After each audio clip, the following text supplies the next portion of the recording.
नमस्कार, मैं हूं रमेश आडा। आप देख रहे हैं ट्राई सिटी अपडेट। सबसे पहले खास खबरों पर डालते हैं एक नजर। दूसरी लहर में 61% कोरोना मरीजों में मिला डेल्टा वेरिएंट। तीसरी लहर के लिए बड़ी चिंताएं। मंगलवार को दोबारा होगा गैंगस्टर जयपाल भुल्लर का पोस्टमार्टम पीजीआई में। हाईकोर्ट ने दिया आदेश। और मनाया गया अंतर्राष्ट्रीय योग दिवस। कोरोनाग्रस्त मरीज भी हुए शामिल। और अब खबरें विस्तार से। कोरोना की रफ्तार भले ही थम गई है, लेकिन इसका खतरा अभी भी बरकरार है। कोरोना की सेकेंड वेव के बाद जिस डेल्टा वेरिएंट की बात हो रही थी, उसे लेकर पीजीआई ने जो सैंपल दिल्ली में जांच के लिए भेजे थे, उसमें 61% कोरोनाग्रस्त मरीजों में डेल्टा वेरिएंट पाया गया है। पीजीआई के प्रोफेसर जगत राम का कहना था कि डेल्टा वेरिएंट पाए जाने के बाद यह साबित हो गया कि दूसरी लहर में डेल्टा वेरिएंट के कारण ही कोरोना तेजी से फैला था और अब तीसरी लहर में भी ये डेल्टा वेरिएंट लोगों के लिए चिंता का विषय है। केंद्र सरकार ने चंडीगढ़ के नए एडवाइजर की नियुक्ति के आदेश जारी कर दिए हैं। यूटी कैडर के 1988 बैच के आईएएस अधिकारी धर्मपाल चंडीगढ़ के नए एडवाइजर होंगे। IAS Dharmpal chemicals and fertiliser के एडिशनल सेक्रेटरी रहे थे, जो कि अब चंडीगढ़ के एडवाइजर होंगे। बता दें कि चंडीगढ़ के नए एडवाइजर धर्मपाल चंडीगढ़ सेक्टर 12 स्थित पंजाब इंजीनियरिंग कॉलेज से पढ़े हुए हैं और मूल रूप से पंजाब के होशियारपुर के बंगा के रहने वाले हैं।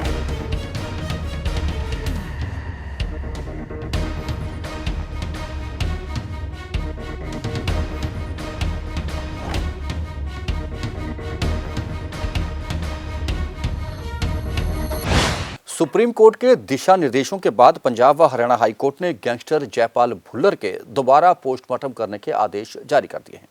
जयपाल भुल्लर के पिता का आरोप था कि जयपाल भुल्लर की मौत एनकाउंटर में नहीं बल्कि टॉर्चर के कारण हुई है, जिसके लिए उसका पोस्टमार्टम दोबारा करवाए जाने की मांग की थी, जिसे हाई कोर्ट ने सुप्रीम कोर्ट के दिशा निर्देशों के बाद स्वीकार कर दिया। पीजीआई में सुबह मंगलवार को 10 बजे जयपाल भुल्लर के परिजन उसका शव लेकर पीजीआई पहुंचेंगे, जहां मेडिकल बोर्ड के द्वारा उसका पोस्टमार्टम किया जाएगा। जयपाल भुल्लर के पिता ने पोस्टमार्टम प्रक्रिया की वीडियो फिल्मिंग करवाने की मांग भी की थी, जिसे ठुकरा दिया गया। अब अगर पोस्टमार्टम में जो बातें कोलकाता में पोस्टमार्टम में सामने आई हैं, अगर वो मैच कर गई तो ठीक है, अगर मैच नहीं करी तो जयपाल भुल्लर के परिजनों के पास अधिकार होगा कि वह उसकी मौत को लेकर जांच के लिए भी याचिका दाखिल कर सकते हैं। आज ਜਿਹੜਾ कोर्ट ने सारे केस ਨੂੰ सुन लिया है। कोर्ट ने कहा कि ਅਸੀਂ केस ਦੀ ਮੈਰਿਟਸ ਦੇ ਉੱਪਰ ਨਹੀਂ ਜਾਵਾਂਗੇ कि ਇਹ ਫਾਲਸ ਇਨਕਾਊਂਟਰ ਹੈਗਾ ਕੀ ਹੈਗਾ। ਸੋ क्योंकि डेड बॉडी ऑलरेडी 9 जून ਦੀ ਲਾਈ कर रही है। सो कोर्ट ने ऑर्डर कर दिता है कि पीजीआई कल एक बोर्ड डॉक्टर्स का कॉन्स्टिट्यूट करेगा। 10 वजे जो फैमिली है वो डेड बॉडी को इतने पीजीआई की मॉर्चरी च लैके आएगी, उत्थे जो पोस्टमार्टम होगा। वो असी रिक्वेस्ट की सी कोर्ट को कि यदा वीडियोग्राफी अलाउ कर दो, जी कि अलाउ नहीं हुई। इस केस कोर्ट की बड़ी ऑब्जरवेशन क्लीयर हैगी है कि अगर सैकेंड पोस्टमार्टम हो जाता है जे तो वो कोई मैच कर जाता है कलकत्ता नाले, तो फिर समझ लो कि वर्शन ठीक है। जो मैच नहीं करता है तो जो फैमिली है वो आप next course of action law का लै सकती है। कल मॉर्निंग कल 10 बजे जी पीजीआई मॉर्चरी के एमएलए फतेह जंग सिंह बाजवा और राकेश पांडे के बेटे को क्रमशः इंस्पेक्टर और नायब तहसीलदार सीधी तौर पर लगाए जाने का विरोध शुरू हो गया है। इस संबंध में पंजाब और हरियाणा हाईकोर्ट में एक याचिका भी दाखिल हुई है, जिसमें इन नियुक्तियों का विरोध किया गया है। हाईकोर्ट ने याचिका को स्वीकार कर लिया है और मंगलवार को इस याचिका पर सुनवाई होगी। याचिका में कहा गया है कि ऐसे शहीद होने वाले परिवारों के कई बच्चे हैं जिन्हें नौकरियां नहीं मिली हैं। ऐसे में एक समान पॉलिसी होनी चाहिए, न कि एमएलए के बेटे के लिए विशेष रूप से कैबिनेट की बैठक बुलाकर इस तरह की नियुक्तियां की जानी चाहिए। ये जन हित याचिका मैं फाइल की है जी, जिहदे विच असीं प्राइमरीली ये की रिक्वेस्ट की ऑनरेबल हाई कोर्ट में कि जिहड़ी इन्हां दी अपॉइंटमेंट कीतियां गईयां ने एमएलए के बेटे दियां, उन्हां अपॉइंटमेंट नूं स्टे किया जाए, इन्हां नूं पोस्ट के उत्ते काम करन दी इजाजत ना दी जाए और एक यूनीफॉर्म पॉलिसी बनाई जाए, जिहदे करके जिन्ने भी लोग लोड़वंद लोग ने उन्होंने ये दा बेनीफिट मिल सके। इहो जिहियां अपॉइंटमेंट जिहड़ियां कि ਸਿਰਫ ਤੇ ਸਿਰਫ ਪਾਵਰ ਦੇ ਆਪਣੇ ਪਾਵਰ ਕੋਰੀਡੋਰ ਨੂੰ ਸਹੀ ਰੱਖਣ ਵਾਸਤੇ ਕੀਤੀਆਂ ਗਈਆਂ ਨੇ। ਇਹਨਾਂ ਦੀ ਕੋਈ ਨੈਸੈਸਿਟੀ ਨਹੀਂ ਸੀ। ਇਹੋ ਜਿਹੀਆਂ ਅਪਾਇੰਟਮੈਂਟਸ ਨੂੰ ਜਲਦੀ ਤੋਂ ਜਲਦੀ ਕੁਐਸ਼ ਕੀਤਾ। ਸਰ ਹੋਰ ਕੀ ਕੁਝ ਕਿਹਾ ਹੈ ਕਿ ਇਸ ਵਿੱਚ ਕੋਈ ਡੇਟਾ ਦਿੱਤਾ ਗਿਆ ਹੈ ਸਰ ਕਿ ਕਿੰਨੇ ਹੋਰ ਲੋਕ ਹੈ ਜਿਹੜੇ ਕਿ ਇੰਤਜ਼ਾਰ ਕਰ ਰਹੇ ਕਿ ਉਹਨਾਂ ਨੂੰ ਨੌਕਰੀਆਂ ਮਿਲਣ? ਬਿਲਕੁਲ ਇਹਦੇ ਵਿੱਚ ਡੇਟਾ ਦਿੱਤਾ ਗਿਆ ਹੈ। ਮੈਂ ਸਾਰੀ ਤਫਸੀਲ ਤਾਂ ਨਹੀਂ ਤੁਹਾਨੂੰ ਦੱਸ ਸਕਦਾ, ਪਰ ਉਹਦੇ ਵਿੱਚ ਮੈਂ ਜਿੰਨੇ ਵੀ ਪਾਸ ਸੋ ਮੈਨੀ ਈਅਰਸ ਜਿਹੜੇ ਬੰਦੇ ਹਾਲੇ ਤੱਕ ਆਪਣੀਆਂ ਪੋਸਟ ਉਡੀਕ ਰਹੇ ਨੇ, ਜਿਨ੍ਹਾਂ ਦੇ ਬੰਦੇ ਜਿਹੜੇ ਆ, ਜਿਨ੍ਹਾਂ ਦੇ ਘਰ ਦੇ ਮੈਂਬਰ ਬ੍ਰੈਡ ਅਰਨਰ ਜਿਹੜੇ ਕਿ ਦੇਸ਼ ਦੀ ਸਾਡੇ ਪੰਜਾਬ ਦੀ ਰੱਖਿਆ ਕਰਦੇ, ਜਿਨ੍ਹਾਂ ਦੀ ਡੈਥ ਹੋਈ ਹੈ, ਉਹਨਾਂ ਦੀਆਂ ਫੈਮਲੀਜ਼ ਦੀ ਲਿਸਟ ਪੂਰੀ ਲਾਈ ਗਈ ਹੈ, ਜਿਹਦੇ ਵਿੱਚ ਇਹ ਦੱਸਿਆ ਗਿਆ ਕਿ ਉਹਨਾਂ ਨੂੰ ਇਹ ਕਹਿ ਕੇ ਮਨਾ ਕੀਤਾ ਗਿਆ ਕਿ ਤੁਹਾਨੂੰ ਤੁਹਾਡੇ ਕੋਲ ਗਰੁੱਪ ਸੀ ਔਰ ਡੀ ਦੀ ਪੋਸਟਾਂ ਨਹੀਂ ਹੈਗੀਆਂ। ਉੱਦਾਂ ਉਹਨਾਂ ਬੱਚਿਆਂ ਵਾਸਤੇ ਤੁਹਾਡੇ ਕੋਲ ਗਰੁੱਪ ਸੀ ਡੀ ਦੀਆਂ ਪੋਸਟਾਂ ਨਹੀਂ ਹੈਗੀਆਂ, ਪਰ ਇੱਕ MLA ਦੇ ਬੱਚਿਆਂ ਵਾਸਤੇ ਤੁਹਾਡੇ ਕੋਲ ਇੱਕ ਨਾਇਬ ਤਹਿਸੀਲਦਾਰ ਦੀਆਂ ਪੋਸਟਾਂ, ਸਬ ਇੰਸਪੈਕਟਰ ਦੀਆਂ ਪੋਸਟਾਂ ਨੇ। ਇਹ ਬਹੁਤ ਹੀ ਸ਼ੇਮਫੁਲ ਐਕਟ ਆ। ਅਸੀਂ ਇਹਦੀ ਨਿੰਦਾ ਵੀ ਕਰਦੇ ਹਾਂ ਔਰ ਮਾਨਯੋਗ ਹਾਈ ਕੋਰਟ ਨੂੰ ਅਸੀਂ ਇਹ ਦਰਖਾਸਤ ਕੀਤੀ ਆ ਕਿ ਇਹਨਾਂ ਦੀਆਂ ਅਪਾਇੰਟਮੈਂਟ ਤੇ ਕੁਐਸ਼ ਕਰੋ ਹੀ ਕਰੋ, ਨਾਲ ਇੱਕ ਐਸੀ ਪਾਲਿਸੀ ਬਣਾਓ ਜਿਨ੍ਹਾਂ ਨਾਲ ਜਿਹੜੇ ਲੋਕ ਇੰਨੇ ਸਾਲਾਂ ਤੋਂ ਲਾਈਨ 'ਚ ਲੱਗੇ ਨੇ ਉਹਨਾਂ ਦਾ ਕੋਈ ਭਲਾ हो सके, ਉਹਨਾਂ ਨੂੰ ਬਣਦੇ ਹੱਕ ਦਿੱਤੇ जाएं। चंडीगढ़ की सड़कों पर रविवार देर रात सेक्टर 17/18 प्रेस लाइट पॉइंट पर तेज रफ्तारी का कहर देखने को मिला, जहां दो लग्जरी गाड़ियां आपस में टकरा गई, जिसमें दोनों गाड़ियां बुरी तरह से क्षतिग्रस्त हो गई। इसमें सवार 5 लोगों को पुलिस ने और स्थानीय लोगों ने बामुश्किल गाड़ियों से बाहर निकाला और अस्पताल में इलाज के लिए पहुंचाया, जहां से एक वाहन सवार को गंभीर स्थिति के चलते PGI रेफर कर दिया गया है। पुलिस ने मामला दर्ज कर दिया है और घटना की जांच जारी थी।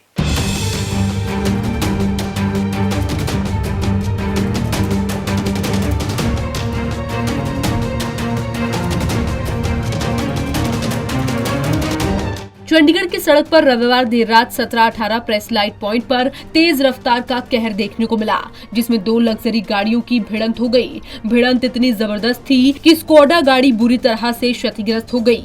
राहगीरों ने इसकी सूचना पुलिस को दी। मौके पर पहुंची पुलिस ने दोनों गाड़ियों में सवार 5 लोगों को राहगीरों की मदद से बाहर निकाला और सेक्टर 16 सरकारी अस्पताल में भर्ती करवाया, जहां से राहुल सिंह नामक व्यक्ति की हालत को देखते हुए उसे सरकारी अस्पताल से PGI रेफर कर दिया गया। पुलिस से मिली जानकारी के अनुसार घायलों की पहचान फरीदकोट के दीपेंद्र दिलजीत सिंह, फतेहगढ़ के अमर प्रताप, हरेंद्र सिंह और कोटकपुरा के कांग्रेसी नेता भाई राहुल सिंह के रूप में हुई है। थाना पुलिस से मिली जानकारी के अनुसार यह हादसा प्रेस लाइट पॉइंट पर उस समय हुआ जब स्कोडा और फॉर्च्यूनर गाड़ी की भिड़ंत हो गई। तस्वीरों में दिखाई दे रही क्षतिग्रस्त हुई गाड़ी की हालत को देखकर आप अंदाजा लगा सकते हैं कि ये भिड़ंत कितनी जोरदार होगी।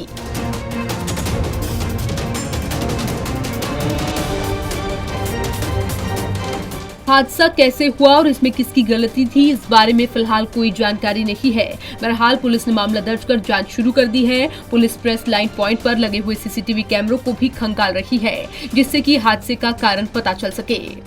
पंजाब के CCTV के लिए चंडीगढ़ से कुलदीप कुमार की रिपोर्ट।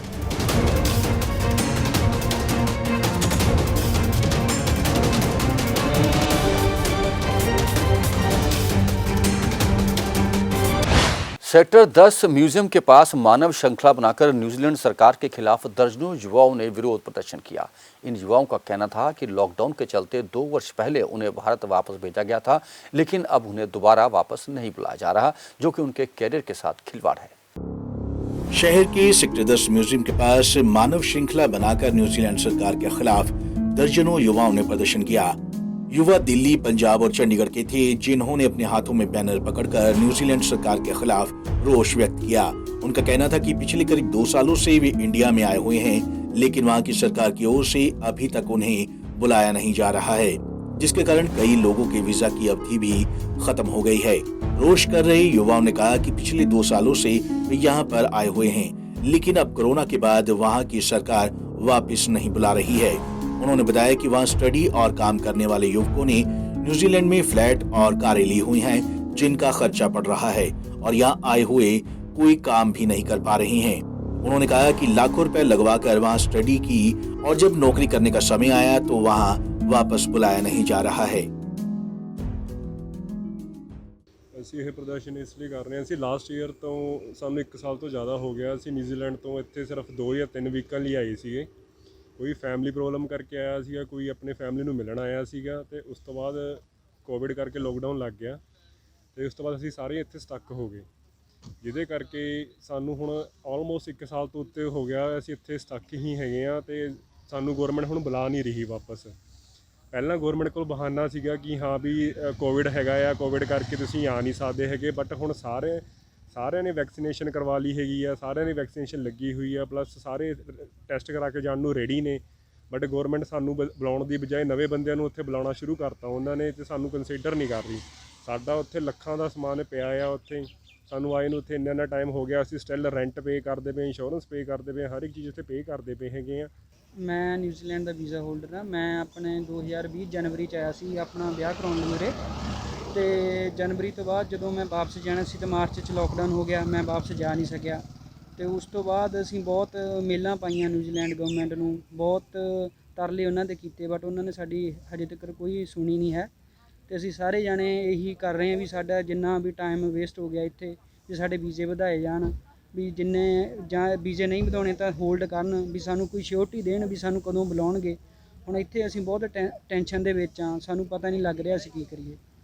ਅਸੀਂ ਮਤਲਬ ਕਿ ਬਹੁਤ ਸਾਡੇ ਘਰ ਦੇ ਵੀ ਬਹੁਤ ਟੈਨਸ਼ਨ ਦੇ ਵਿੱਚ ਆ, ਸਾਨੂੰ ਪਤਾ ਹੀ ਨਹੀਂ ਲੱਗ ਰਿਹਾ ਵੀ ਅਸੀਂ ਕੀ ਕਰੀਏ। ਮੈਂ ਨਿਊਜ਼ੀਲੈਂਡ ਦਾ ਵੈਲਿਡ ਵੀਜ਼ਾ ਹੋਲਡਰ ਹਾਂ, ਜਿਹਨੂੰ ਆਪਾਂ ਓਪਨ ਵਰਕ ਵੀਜ਼ਾ ਹੋਲਡਰ ਕਹਿੰਦੇ ਆ, ਅਤੇ ਅਸੀਂ 2020 ਵਿੱਚ ਕਰੋਨਾ ਤੋਂ ਪਹਿਲਾਂ ਇੱਥੇ ਨਿਊਜ਼ੀਲੈਂਡ ਆਪਣੀ ਫੈਮਿਲੀ ਨੂੰ, ਪਰਿਵਾਰ ਨੂੰ ਮਿਲਣ ਆਏ ਸੀ, ਉੱਥੇ ਸਟੱਡੀ ਫਿਨਿਸ਼ ਕਰਕੇ, ਅਤੇ ਉਸ ਤੋਂ ਬਾਅਦ ਉਹ ਕਰੋਨਾ ਦਾ ਕਰਕੇ ਨਿਊਜ਼ੀਲੈਂਡ ਗੌਰਮੈਂਟ ਸਾਨੂੰ ਬੁਲਾ ਨਹੀਂ ਰਹੀ, ਈਵਨ ਕਿ ਉਹ ਮਤਲਬ ਕਿ ਕ੍ਰਿਕਟਰਸ ਨੂੰ ਬੁਲਾ ਰਹੀ ਆ, ਹੋਰ ਵੀ ਸਭ ਨੂੰ ਬੁਲਾ ਰਹੀ ਆ, ਈਵਨ ਕਿ ਰਿਫਿਊਜੀਸ ਨੂੰ ਵੀ ਅਲਾਊਡ ਕਰਤਾ ਵਾ, ਬਟ ਸਾਡੇ ਕੋਲ ਹਾਲੇ ਤੱਕ ਵੈਲਿਡ ਵੀਜ਼ਾ ਹੋਲਡਰ ਆ, ਕਈਆਂ ਦੇ ਐਕਸਪਾਇਰ ਵੀ ਹੋ ਗਏ ਆ, ਬਟ ਸਾਡੀ ਇੱਕੋ ਡਿਮਾਂਡ ਆ ਵੀ ਸਾਨੂੰ ਬੁਲਾਇਆ ਜਾਵੇ ਅਤੇ ਸਾਡੇ ਵੀਜ਼ਾ ਐਕਸਟੈਂਡ ਕੀਤੇ ਜਾਣ, ਜਿੰਨਾ ਅਸੀਂ ਵੀਜ਼ਾ ਇੱਥੇ ਲੋਸਟ कर चुके हैं। बहरहाल अब देखना ये होगा कि सरकार कब तक इन लोगों की मांगे मानती है या फिर ये प्रदर्शन यूं ही जारी रहता है। पंजाब केसरी टीवी के लिए चंडीगढ़ से भगवत सिंह की रिपोर्ट।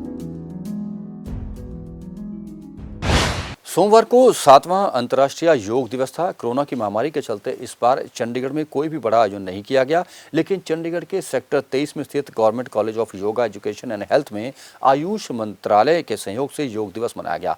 इस मौके पर आयुष मंत्रालय के ज्वाइंट डायरेक्टर भी इस कार्यक्रम में शामिल हुए। इन सभी को अपनी रोजाना जिंदगी में योग को अपनाने का उन्होंने आह्वान भी किया। इस दौरान कोरोना से ग्रस्त मरीजों ने भी अस्पताल में योग दिवस पर योग किया। आज 7वां अंतर्राष्ट्रीय योग दिवस है। चंडीगढ़ के सेक्टर 23 तीर्थ government college of yoga education and health में आयुष कार्यक्रम के सहयोग से योग दिवस मनाया गया।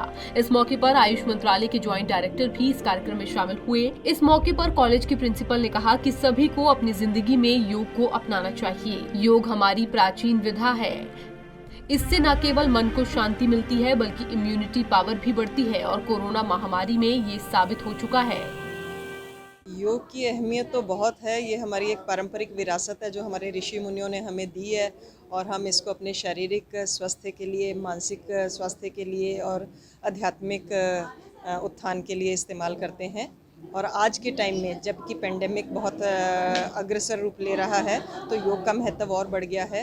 हमारे फेफड़ों की स्वस्थता के लिए, इम्यूनिटी को बनाए रखने के लिए योग के महत्व को नकारा नहीं जा सकता। सो आज के समय में बहुत योग का महत्व बढ़ गया है। एक आम आदमी को कौन कौन से ऐसे योग करने चाहिए और कब करने चाहिए? किसी भी आम आदमी को अपने स्वास्थ्य के अनुसार, अपनी क्षमता के अनुसार, अपनी शारीरिक संरचना के अनुसार जो भी कॉमन योग के सिंपल योग हैं वो ज़रूर करने चाहिए, और साथ में जो ब्रीदिंग एक्सरसाइजेज हैं, प्राणायाम है, वो ज़रूर करनी चाहिए ताकि शारीरिक स्वास्थ्य अच्छा बना रहे।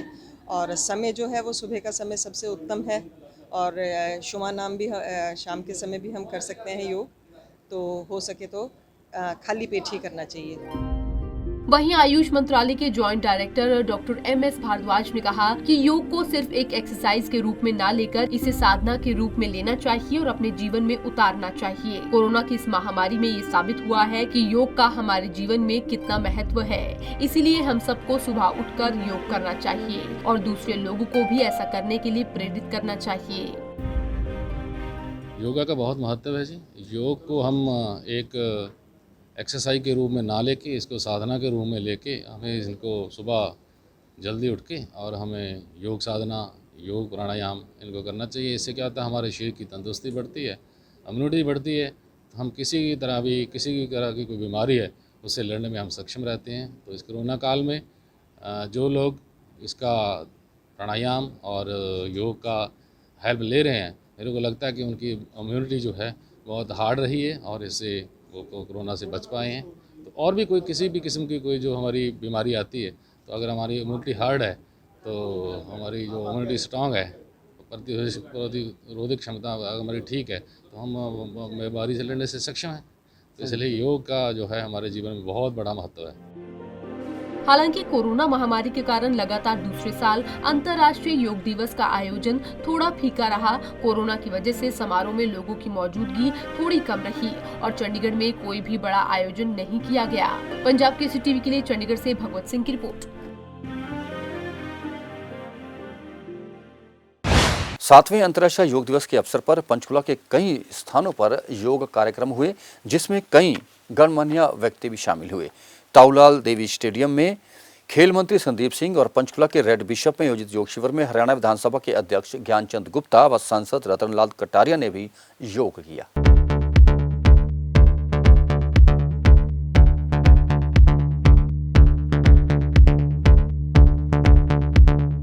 देश भर में आज 7वां अंतर्राष्ट्रीय योग दिवस मनाया जा रहा है और इसी कड़ी में अंतर्राष्ट्रीय योग दिवस के मौके पर आज पंचकुला में कई जगहों पर योग शिविर का आयोजन किया गया। इन योग शिविरों में लोगों को योग से जुड़ने और स्वस्थ जीवन जीने का संदेश दिया गया। पंचकुला के विभिन्न स्थानों पर आयोजित अंतर्राष्ट्रीय योग दिवस पर हरियाणा विधानसभा के अध्यक्ष ज्ञानचंद गुप्ता, हरियाणा के खेल मंत्री संदीप सिंह और सांसद रतनलाल कटारिया ने शिरकत की। अंतर्राष्ट्रीय योग दिवस के मौके पर पंचकुला के ताऊ देवीलाल स्टेडियम में हरियाणा के खेल मंत्री संदीप सिंह और पंचकुला के रेड बिशप में आयोजित योग शिविर में हरियाणा विधानसभा के अध्यक्ष ज्ञानचंद गुप्ता और सांसद रतनलाल कटारिया ने योग किया और अंतर्राष्ट्रीय योग दिवस के मौके पर लोगों को योग से जुड़ने का संदेश भी दिया। आज के दिन हमारे सभी स्टेडियम्स में सभी खेल विभाग के कर्मचारी और कोचिज और जितने हमारे प्लेयर्स हैं वो अपने अपने एरिया में योगा कर रहे हैं। मैं पूरे हरियाणा के खिलाड़ियों को, कोचिज़ को शुभकामनाएं देता हूं। आने वाले टाइम में फिट हों, तंदुरुस्त हों और हमारा जो खेलो इंडिया हमें मिला है 21 नवंबर 2021 को, जिसको उद्घाटन करना है, ओपनिंग होगी, उसके लिए मैं शुभकामनाएं देता हूं और पूरे विभाग को उसके लिए कि हमारी खेलो इंडिया पंचकुला हरियाणा जो है कामयाब हो और जो पहले स्टेट्स ने होस्ट किया है उससे कहीं बेहतर और कहीं अच्छे तरीके से हम करवाएं। मैं यही कामना करता हूं। पूरे भारतवर्ष में ही नहीं, पूरी दुनिया में आज योग दिवस के रूप में मनाया जा रहा है। हमारे देश के यशस्वी प्रधानमंत्री ने जिस प्रकार से यूएनओ के अंदर योग को मान्यता दिलाई और उसको लगभग 200 कंट्रीज़ ने उसको अडॉप्ट किया, ये भारत के लिए बहुत बड़े गर्व की बात है। योगा कोई नई विधा नहीं है, बहुत पुरानी विधा है। हमारे ऋषियों ने, मुनियों ने लाखों वर्षों से योग करते आ रहे हैं और योग से ही उनका जीवन जो है वो स्वास्थ्य और लंबी आयु वाला रहा है। लेकिन इस युग के अंदर बाबा रामदेव जी ने इस योग की प्रचार प्रसार किया और पूरे देश में ही नहीं, विदेशों के अंदर भी योग जो है आज घर घर में किया जा रहा है। आज सारे संसार में अंतर्राष्ट्रीय योग दिवस मनाया जा रहा है और ये श्रेय जाता है भारत के प्रधानमंत्री नरेंद्र मोदी जी को, जिन्होंने यूएन में जाकर योग को ये दर्जा दिलाया। मैं उन भाग्यशाली लोगों में से हूँ कि मैं भी उन दिनों अमेरिका में संयुक्त राष्ट्र संघ के जनरल असेंबली के अधिवेशन में गया हुआ था, जब ये अंतर्राष्ट्रीय योग का दर्जा योग ने पाया था। इस मौके पर विभिन्न स्थानों पर आयोजित योग शिविरों में कोविड-19 गाइडलाइंस की पालना करते हुए लोगों ने योग किया। हर साल हरियाणा सरकार द्वारा पूरे हरियाणा में अंतर्राष्ट्रीय योग दिवस का आयोजन किया जाता है और लोगों को योग से जोड़कर निरोग जीवन जीने के लिए प्रेरित किया जाता है। आपको बता दें 21 जून की तारीख ने पिछले कुछ ही बरस में इतिहास में एक महत्वपूर्ण स्थान हासिल कर लिया है। भारत की पहल पर शुरू हुए इस खास दिन को लेकर दुनिया के अलग अलग देशों में खासा उत्साह है। कोरोना काल के दौरान भी देश और दुनिया में योग कार्यक्रमों का आयोजन किया गया। पंजाब केसरी टीवी के लिए ब्यूरो रिपोर्ट। सेक्टर 17 मटका चौक पर कृषि कानूनों के बिलों के विरोध में बैठे निहंग बाबा लाभ सिंह को सेक्टर 17 की पुलिस आज फिर उठाकर ले गई, जिसके बाद हंगामा शुरू हो गया। हंगामे के दौरान सैकड़ों लोग थाने के बाहर भी जमा हो गए, जिन्होंने बाबा के हिरासत में ले जाने का कड़ा विरोध किया है। सेक्टर 17 मटका चौक पर कई माह से 3 कृषि कानून बिलों के विरोध में बैठे निहंग बाबा लाभ सिंह को सेक्टर 17 थाना पुलिस ने सोमवार सुबह उठा लिया, जिसका पता जब अन्य किसान जथेबंदियों को चला तो सभी थाना 17 में पहुंचना शुरू हो गए, जिसके बाद 17 थाना के बाहर किसानों का जमावड़ा इकट्ठा होने लगा। इस दौरान सरकार के खिलाफ जमकर नारेबाजी भी हुई। सभी ने हाथों में बैनर पकड़े हुए थे। इस दौरान किसानों और पुलिस के बीच काफी बातचीत भी हुई, जिसके बाद धीरे धीरे पंचकूला मोहाली से भी किसान वहां जुटने लगे।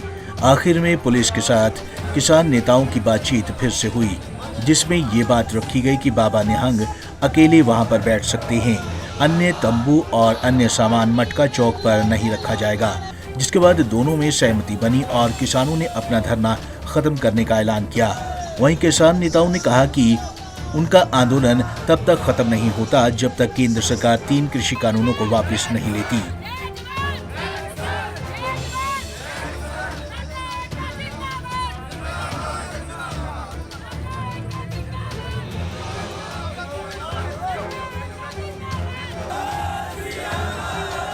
पंजाब केसरी टीवी के लिए कुलदीप कुमार की रिपोर्ट। और अब कोरोना अपडेट। बहुत ही खुशी की बात है कि कोरोना के मरीज लगातार कम हो रहे हैं। आपको बता दें कि लंबे अरसे बाद पंचकुला में एक भी कोरोना का नया पेशेंट नहीं आया है, जबकि चंडीगढ़ और मोहाली में मिलाकर मात्र 25 नए केस आए हैं, जबकि 3 लोगों की मौत हो गई है। चंडीगढ़ में 14 नए मामले सामने आए हैं और पंचकुला में 11 नौ मामले सामने आए हैं, जबकि पंचकुला में नया मामला तो कोई नहीं है, लेकिन पुराना इलाजरत एक मरीज कोरोना की जंग हार गया, जिसके बाद अब ट्राई सिटी में कोरोना से मरने वालों की संख्या 2216 तक पहुंच गई है। और मौसम की जानकारी। ट्राई सिटी में अधिकतम तापमान 36 डिग्री सेल्सियस और न्यूनतम तापमान 26.4 डिग्री सेल्सियस रिकॉर्ड किया गया। मौसम में नमी की अधिकतम मात्रा 47% रही। आने वाले 24 घंटों में अनुमान है कि आसमान साफ रहेगा, लेकिन शाम को हवाओं के साथ बारिश की संभावना जताई जा रही है। तापमान में बढ़ोतरी होना लाजमी। ट्राई सिटी अपडेट में अब तक के लिए इतना ही। फिर हाजिर होंगे कुछ और नई खबरें और सूचनाएं लेकर। तब तक के लिए रमेश हांडा को पूरी टीम के साथ दीजिए इजाजत। नमस्कार।